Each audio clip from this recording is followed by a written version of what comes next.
장로교 창설자였던 칼빈도 이 유다서까지는 주석을 쓰다가 요한계시록 1장을 들어오면서 도저히 이 요한계시록은 주석을 못했다 그럽니다. 그래서 칼빈 주석에 요한계시록 주석은 없습니다. 왜 그러냐면 너무 난해하고 또 너무 상징적인 숫자들이 많고 또 이걸 문자적으로 읽으면 해석이 안 되고 또 그렇다고 너무 상징적으로 읽으면 이게 또 말이 안 되고 하여튼간 칼빈은 고민하다가 결국은 이 요한계시록을 추석하는 일을 포기했다는 유명한 일화가 있습니다. 우리가 전체적으로 이제 그 성경은 모두 짝이 있고 또 말씀들을 이렇게 이제 그동안 추석가들이나 학자들이 많이 이렇게 연구를 하고 또 공부를 해서 요즘에는 요한계시록 해석하는 일을 그렇게 어렵지 않게 생각을 합니다. 왜 그러냐면 성경 안에 다 짝이 있고 성경을 푸는 열쇠가 성경 안에 다 있기 때문에 그렇습니다.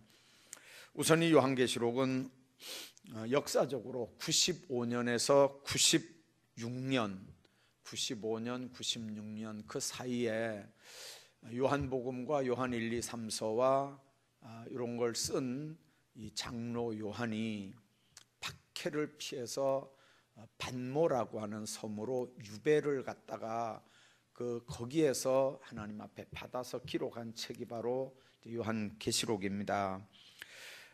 이 요한계시록은 이제 초대 교회의 이레네우스라든지 터툴리안이라든지 오리게네스라든지 이런 교부들이 이제 이 요한계시록은 요한이 썼다 이렇게 분명하게 증거를 했을 뿐만 아니고 이 초대교회의 역사가였던 요세푸스라고 하는 이런 사람이 유세비어스라고 하는 사람이 이거는 요한의 기록이다 이렇게 분명하게 몇 가지 증거들을 통해서 이야기를 합니다.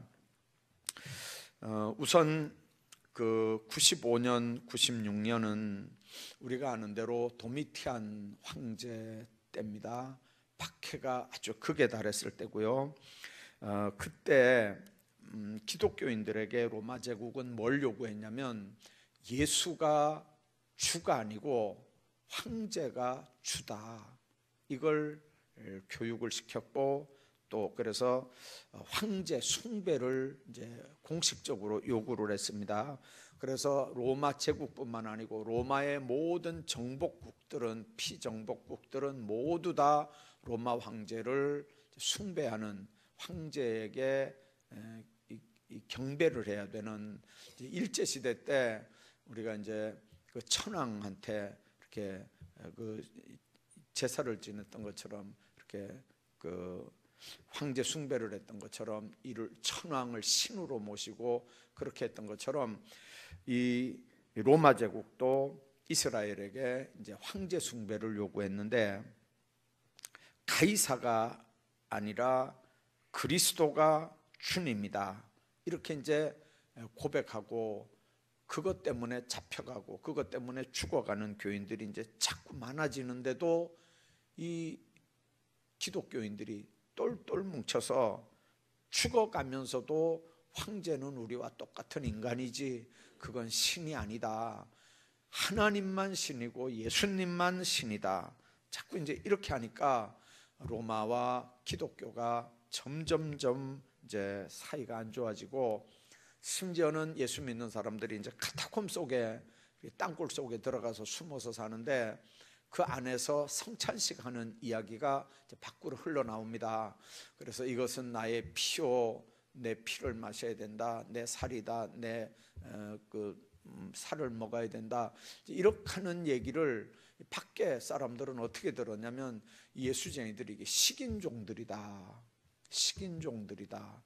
그래서 그 안에서 무슨 일들이 지금 벌어지는지 모른다. 이래가지고 서로 사람들끼리 이제 잡아먹는 줄 그렇게 알았고요.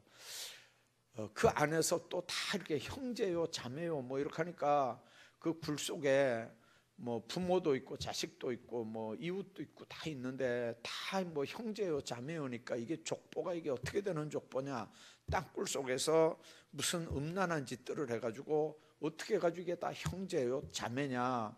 이래가지고 또 기독교가 어려운 일도 당하고요. 그런데 이 요한계시록에서는 요한이 분명하게 얘기합니다. 우리 주는 그리스도다. 이거는 가이사가 아니고 또 그 황제 도미티안도 아니고 우리가 섬기는 분은 오직 예수, 그분이 그리스도다. 그분이 우리 구주다. 그리고 황제 숭배를 단호히 배격할 것을 이제 요한은 요한계시록을 통해서 강조를 하고 있고요. 하나님과 사탄의 최후의 결전이 임박했기 때문에 사탄은 이제 종말이 되면 패망을 하고 자기 때가 이제 얼마 남지 않은 걸 알고 극단적으로 발악을 하는데 성도들은 이럴 때 근신해서 믿음에 굳게 서야 된다. 이렇게 하는 게 이제 요한계시록의 핵심입니다.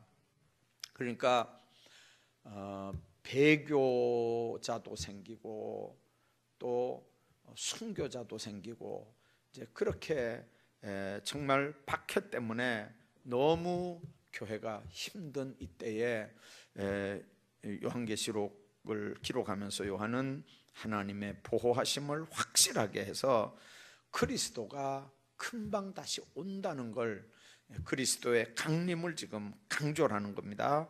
그래서 종말의 대환란과 그리스도의 궁극적인 승리, 그리고 하나님을 대적하는 무리들은 때가 되면 반드시 망한다고 하는 사실을 이야기하면서 믿음을 배반하지 않는 성도는 주님이 다시 올 때 영적 신부로 이렇게 들려서 하나님 앞에 올라간다. 혼인잔치하며 그리고 영원한 새하늘과 새 땅이 시작된다는 게 요한계시록의 핵심들입니다. 그래서 오늘 이 요한계시록은 95년, 96년 요쯤 되면 이미 많은 예수님 제자들, 사도들은 이미 죽임을 당한 그런 때고요. 그 다음에 예수님 제자들 바로 밑에 이제 교부들도, 속사도들도 이미 상당수가 순교를 당한 이제 그런 상황에서 요한은 반모섬에서 지금 이 요한계시록을 기록을 하는 겁니다. 자, 전체적인 말씀 요만큼만 드리고요. 오늘 1절을 한번 보겠습니다. 예수 그리스도의 계시라, 그렇게 말씀했습니다. 이 계시라고 하는 말은 열어서 보여준다, 한문으로는 그렇게 되어 있습니다만은 헬라어 뜻은 감추어져 있는 게 드러낸다, 드러난다, 그런 의미입니다. 이게 무슨 의미냐면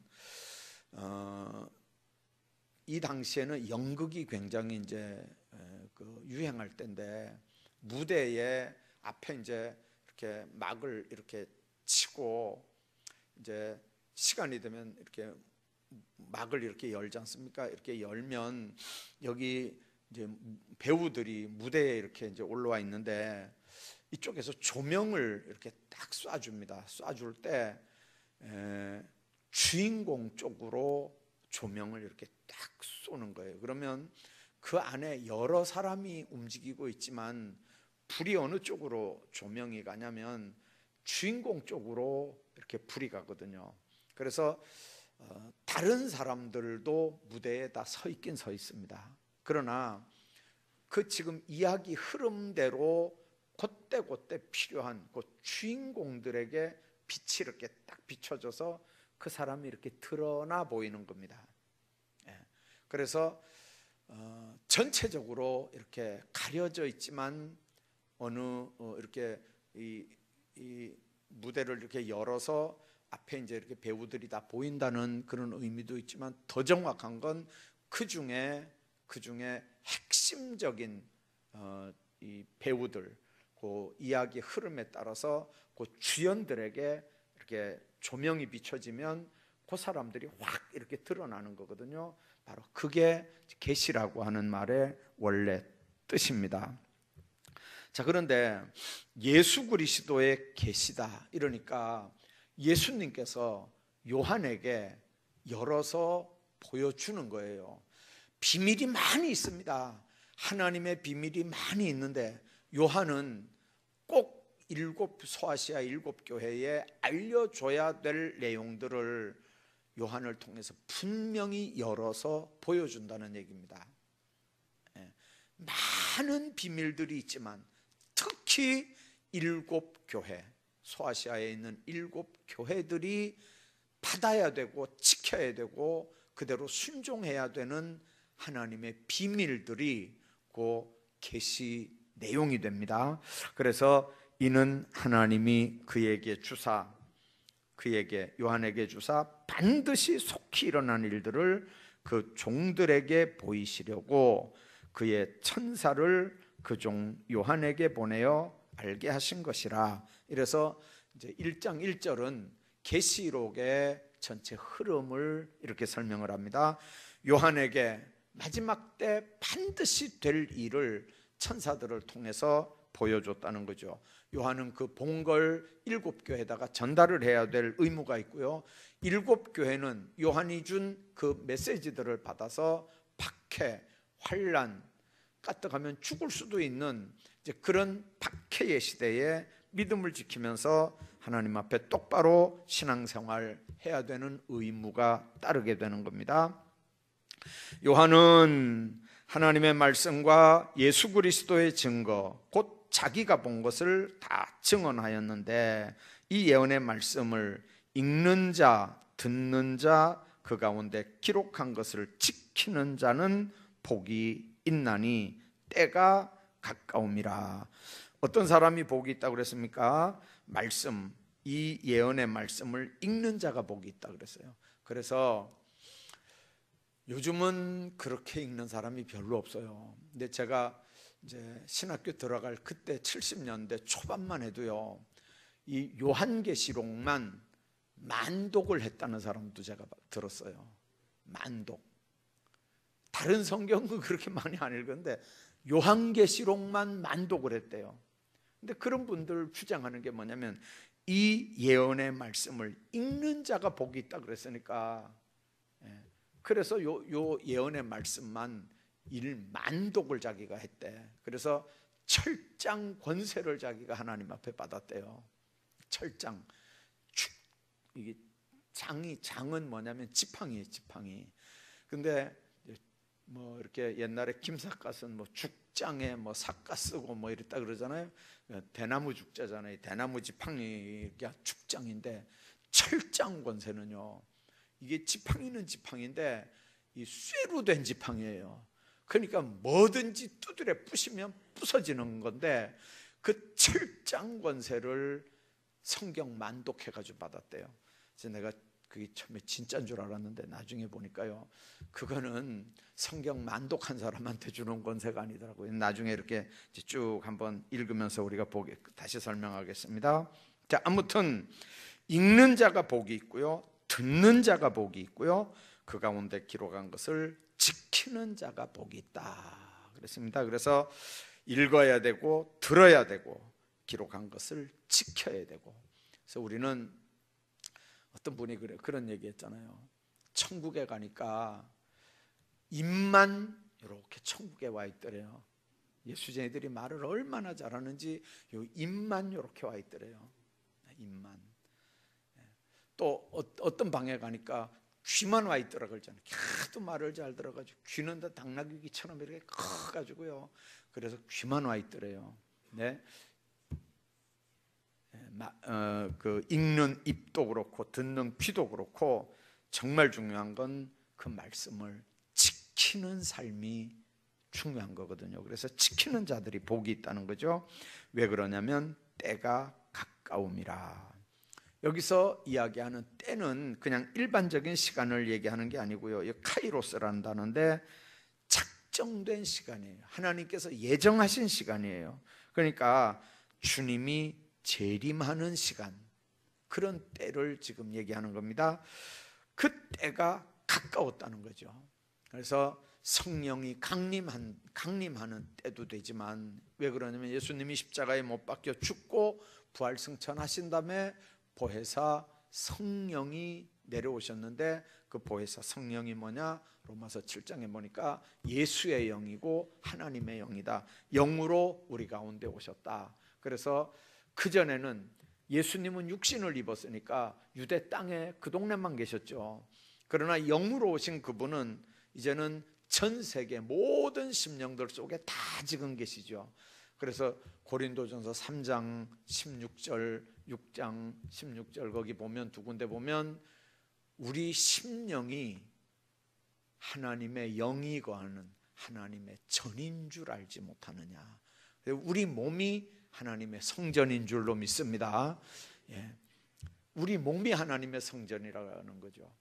하나님의 영이 지금 우리 모든 사람들 심령 속에 다 지금 임재하고 계시니까, 예수님의 영이 계시는 곳은 바로 예수님의 전이 성전이라는 거죠.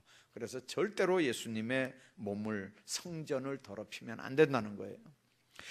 자, 그런데 이제 4절에 보십시오. 요한은 아시아에 있는 7교회에 편지하는데, 이제도 계시고 전에도 계셨고 장차 오실 이와 그 보좌 앞에 있는 7 영과 또 충성된 증인으로 죽은 자들 가운데서 먼저 나시고 땅의 임금들의 머리가 되신 예수 그리스도로 말미암아 은혜와 평강이 너희에게 있기를 원하노라. 이 다른 편지들은 보면요, 이런 은혜와 평강이 너희에게 있기를 원하노라, 이게 1절쯤에서 이제 이 인사가 다 나와야 되는 거거든요. 근데 1절 인사하기 전에 벌써 1, 2, 3, 4, 5절 앞부분까지 이 모든 부분들은 다 서론으로 시작을 하고 은혜와 평강이 있기를 원하는데, 누구로 말미암은 거냐면 예수 그리스도로 말미암은 거고요. 그 예수 그리스도가 어떤 분이냐? 충성된 증인으로 죽은 자들 가운데서 먼저 나시고 땅의 임금들의 머리가 되신 예수다. 이렇게 예수님을 그렇게 설명합니다. 자, 그분은 어떤 분이냐? 우리를 사랑하셔서 그의 피로 우리 죄에서 우리를 해방하시고 그랬습니다. 자, 우리 죄를 해방했다는 말은 우리를 사랑하는 가장 구체적인 증표입니다. 하나님이 세상을 이처럼 사랑하사 어떻게 했습니까? 독생자를 주셨으니 그랬습니다. 그래서 하나님이 우리를 사랑한 구체적인 증거가 뭐냐면 그 피로 우리 죄에서 우리를 해방했다, 그 말입니다. 원래는 우리는 우리 죄에서 스스로 그 죄 때문에 얽매여 살았거든요. 죄에서 자유함을 못 얻고 살았거든요. 죄에서 이렇게 속박이 돼가지고 살았어요. 죄를 지면 죄의 종이 되는 거고, 죄는 죄의 아비가 마귀니까 죄 짓는 순간에 이미 마귀의 끈앞풀이 되는 거예요. 마귀 종이 돼서 마귀에게 끌려다니니까 자유가 없고 평안이 없고 기쁨이 없는 거죠. 시키는 대로 사니까. 자, 그런데 예수님은 우리를 사랑하셔서 그의 피로 우리 죄에서 우리를 해방시켰다는 거예요. 우리를 자유하게 했다는 겁니다. 어떻게 자유하게 했습니까? 우리 죄를 피로 씻었다는 얘기입니다. 세례문답할 때 우리 죄는 뭘로 씻느냐 물어보면요, 대답을 잘 못하거든요. 이제 연세 많은 할머니들한테 물어봐봐요. 빨래할 때 세탁기에다가 하이타이 풀어가지고 그 빨래 이렇게 더러운 거 다 씻어내는데, 죄도 하이타이로 씻어야 되죠. 그러면 맞다고 그래요. 죄도 하이타이로 씻어야 된다고. 죄는 아무리 좋은 하이타이라도 안 지워지거든요. 그건 예수님 피로만 씻어지는 거잖아요. 예수님 피로. 그러니까 예수님 피로 안 씻어지는 죄가 있나요?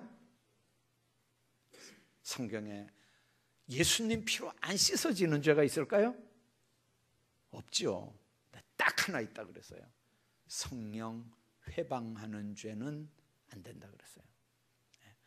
왜 그게 안 되냐면 그걸 죄라고 얘기하는 게 성령의 역사고, 그걸 회개하게 하는 게 성령의 역사예요. 근데 성령의 역사를 무시해버리고 그걸 부인하고 그걸 거절하고 그러면 죄 자체가 인정이 안 되잖아요. 그러니까 그 성령을 회방하면 이 죄 문제하고는 상관없는 사람이 돼버리는 거예요. 그건 방법이 없어요. 그래서 성령 회방하는 것 빼놓고는 나머지 모든 죄들은 다 예수님의 피로 다 용서받는 줄로 믿습니다. 어떤 죄도 다 용서받아요. 자, 죄 용서에 대한 얘기가 나와서 좀 말씀을 드립니다. 예를 들면 내가 이제 여러분 옛날에 밀양이라는 영화가 있었어요. 저도 극장에 가서 다 보진 않았는데 이렇게 중간중간 이렇게 설명만 좀 들었는데, 거기 보면 내용이 이렇대요. 어떤 사람이 이제 남편인가 뭐 아들인가 누가 죽어가지고, 그리고 죽인 사람은 이렇게 이제 교도소에 가 있고, 이제 이 사람이 예수 믿고 그건 이제 용서해 줘야 되겠다 생각을 해가지고, 정말 그 얼마나 힘들겠어요.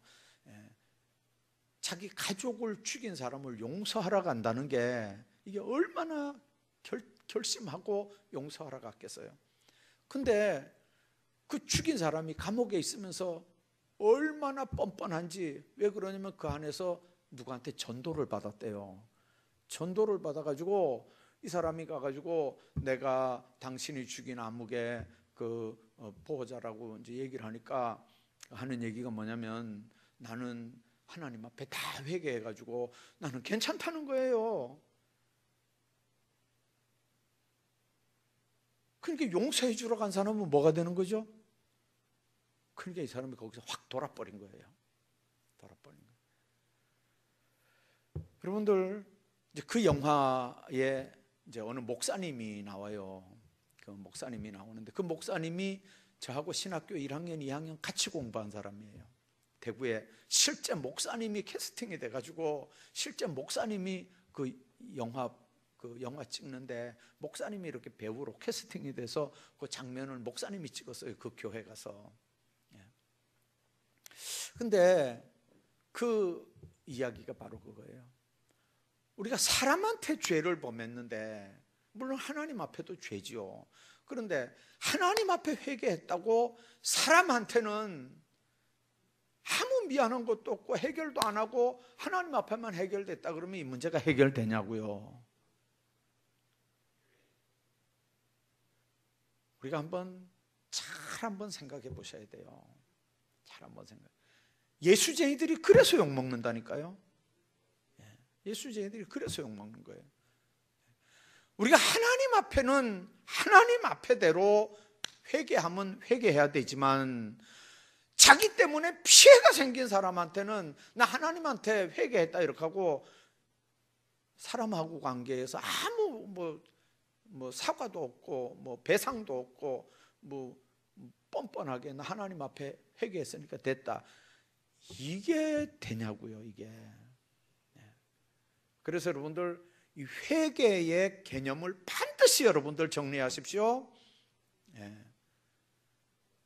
인간과 인간 사이의 문제도 다 해결해야 되고요, 하나님과 관계도 똑바로 해결해야 되는 게 이게 회개의 기본이지, 하나님 앞에 다 했다고 사람하고 관계는 그냥 이렇게 해도 되는 게 그게 회개 개념이 아니라고요.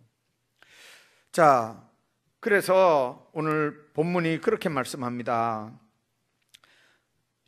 그 예수 그리스도에 대한 얘기 그렇게 말씀하면서 우리 죄에서 우리를 해방하시고, 그래서 우리는 예수님 사랑 때문에, 예수님 이름으로, 예수님이 십자가 흘리신 피 때문에 우리가 고백하면 다 용서받는 복을 누리는 거죠. 그래서 우리 죄에서 우리를 해방시켰다. 우리 죄에서 우리 죄를 다 씻어내셨다는 거죠. 자유하게 했다는 겁니다. 그리고 그의 아버지 하나님을 위해서 우리를 나라와 제사장으로 삼으신 그에게, 그랬습니다. 여기 두 번째입니다.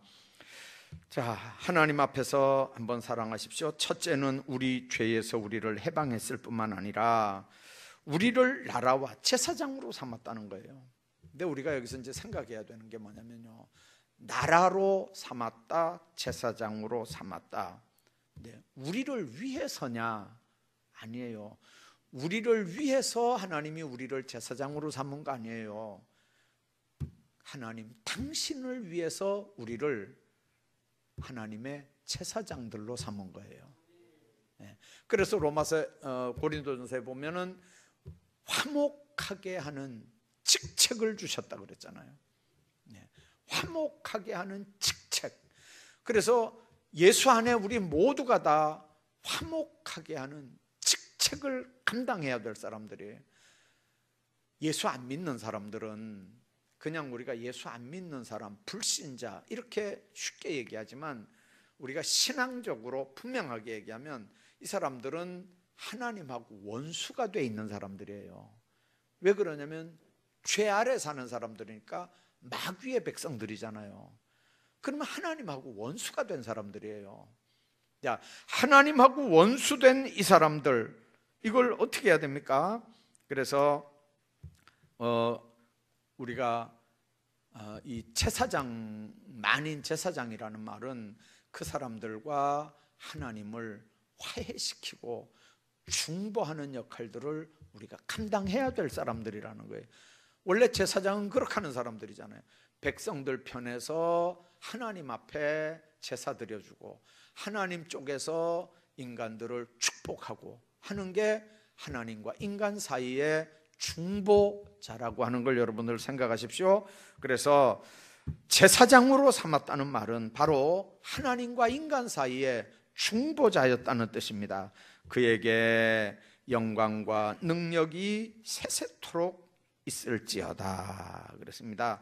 하나님이 우리를 사랑하신 두 가지 사건이 5절과 6절에 나옵니다. 자, 7절에 보십시오. 그가 구름을 타고 오시리라. 각 사람의 눈이 그를 보겠고 그를 찌른 자들도 볼 것이요 땅에 있는 모든 족속이 그로 말미암아 애곡하리니 그러하리라. 그래서 구름 타고 오시는 예수 그리스도에 대한 얘기, 이것은 이제 예수님의 재림에 대한 예언이고, 많은 사람들은요 지금도 유다 나라는 구름 타고 오실 메시아를 지금도 기다립니다. 지금도 기다립니다. 예수님은 불과 구름 같은 모습으로 사람들에게 나타나는데 예수님 찌른 사람도 보고 또 많은 사람들 눈이 그를 보고, 그러니까 많은 사람들이 이제 생각할 때 예수님 승천하는 걸 본 그대로 여기 예수님 다시 오는 걸 볼 사람들도 있다 그랬으니까 금방 예수님이 온다고 생각한 거예요. 그래서 초대교회에 유무상통했던 초대교회 모습들은 왜 그게 가능했냐면요, 우리 생애 안에 예수님이 온다고 생각을 해서, 그래서 네 거 내 거 없이 다 그냥 이렇게 공동체 생활을 사실은 했던 거거든요. 그런데 문제는 금방 올 줄 알았던 예수님 안 오시는 거예요. 그리고 거기에 있던 증인들이 한 명씩 한 명씩 죽어가고 자꾸 한 명씩 이제 없어져 가는데, 그러면 예수님에 대한 얘기들이 후대 사람들은 모르잖아요. 예수님 본 사람들은 자꾸 죽어가고, 물론 말로 이렇게 전해질 수 있지만, 그러나 예수님 증인들이 자꾸 죽어가니까 이래가지고는 안 되겠다. 그래서 기록되기 시작한 게 복음서들이에요.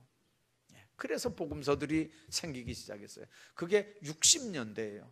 그러면 한 30년 동안을 그들은 예수님의 사건을 구전으로만 이렇게 전했다가 나중에 한 명씩 증인들이 자꾸 죽어가니까 이거 안 되겠구나, 기록해놔야 되겠구나, 나중에 우리까지 다 죽으면 예수님 사건 모를 거 아니냐, 전달하다 잘못 전달될 수도 있고, 그러니까 적어놓자 이래가지고 적어놓기 시작하는 게 복음서가 기록이 되기 시작한 거거든요. 자, 그런데 그가 구름을 타고 오시리라. 지금도 여러분들 우리가 기억해야 되는 건 이 말씀은요, 하루가 천년 같고 천년이 하루 같으니 하나님의 계산법 안에서는요, 반드시 주님은 성령으로 말고 공중 권세 잡은 만왕의 왕으로 재림한다고 하는 걸 여러분들 믿으셔야 됩니다. 왜 그러냐면 개인적으로 내가 오늘 밤에 나 혼자 종말의 밤일 수 있어요. 다른 사람들은 그냥 내일 아침에 또 일어날 수 있지만 오늘 밤에 나만 하나님 앞에 불려갈 수 있어요. 그렇죠? 예. 개인적인 종말이에요. 예수님이 안 오셨는데 나만 주님 앞에 불려갈 수 있다고요. 개인적인 종말이에요. 그런 것 말고, 개인적인 종말 말고 주님이 천군 천사 동원해서 구름 타고 오실 때는 이 땅이 호련히 변화하는 거예요. 우리 모든 성도들이 다 호련히 변화해서 공중으로 들어 올려서 공중에서 주님 만난다는 말씀들이 이제 앞으로 나와요. 그러니까 이 요한계시록을 우리가 보면서 꼭 기억해야 되는 게 뭐냐면 주님 다시 오실 메시아에 대한 얘기. 그래서 여러분들 창세기 1장은 에덴 동산에서 인간의 죄 문제 해결하시고 가죽 옷 찌어서 아담 하와 입히는 사건이 에덴 동산에 처음 예수 그리스도의 사건이라면, 요한계시록 제일 마지막 사건은요, 그 예수님이 이 땅에 다시 오셔서 공중 권세 잡은 모든 사탄 권세들 다 지옥 보내고 하나님의 백성들과 혼인잔치하는 놀라운 축복의 역사들로 마무리가 되거든요. 그래서 제일 마지막에 보면요, 아멘 주 예수여 어서 오시옵소서 하는 게 마라나타의 신앙이 바로 그거거든요. 그래서 시작과 마지막이 똑같다는 거예요. 그래서 여기 보니까 뭐라 그랬습니까? 나는 알파와 오메가라. 이제도 있고 전에도 있었고 장차 올 자요 전능한 자라. 알파는 한글로 말하면 기억같이 이렇게 기억, 니은, 디귿 이렇게 할 때 첫 번째 자가 기억자잖아요. 헬라어도 알파, 베타, 감마 이렇게 처음 자가 알파예요. 그리고 제일 마지막 자가 오메가예요. 그런 것처럼 주님께서는 처음과 마지막이 나중이 되신다는 거죠. 그리고 장차 올 자라는 거예요. 전능한 자라는 거예요. 그래서 오늘 요한계시록을 우리가 생각하면서 정말 4절 5절에 우리가 주를 본받아야 되는데 어떤 모습으로 본받아야 되냐면 충성되심을 본받고 순종과 겸손을 본받고 자기 희생을 본받고, 마지막 주님 재림하시면 각인의 눈이 그를 보고 찌른 자들도 보고 또 땅의 모든 족속이 애곡하는 날이 올 텐데, 그때 우리는 하나님의 백성들로 찬양하면서 주님 만나는 축복의 역사들이 반드시 있는 줄로 믿습니다. 그것 때문에 우리가 근신하면서 정신 차리고 기도하는 겁니다. 왜 그러냐면 지금만 예수 믿기 어려운 게 아니고요, 앞으로 가면 갈수록 점점점 더 어렵게 예수 믿게 됩니다. 될 수 있으면 믿는 자도 넘어뜨리고 낙심시키고, 그래서 천국도 안 믿게 하고 지옥도 겁나지 않게 하고 악한 영의 역사 얼마든지 무시하며 살게 하고 천사도 성령도 인정하지 않고 무시하면서 마치 그런 걸 무시해도 신앙생활 제대로 되는 것처럼 그렇게 아주 지식적인 신앙생활을 하게 해서 마귀 쪽으로 다 이렇게 넘기는 역사들이 이게 지금 현대판 마귀 역사들입니다. 우리가 정신 바짝 차리고 하나님 앞에 근신하면서 요한계시록 공부할 때 성령께서 우리 모두에게 깨닫게 하시는 지혜 총명 주실 줄로 믿습니다. 기도하겠습니다.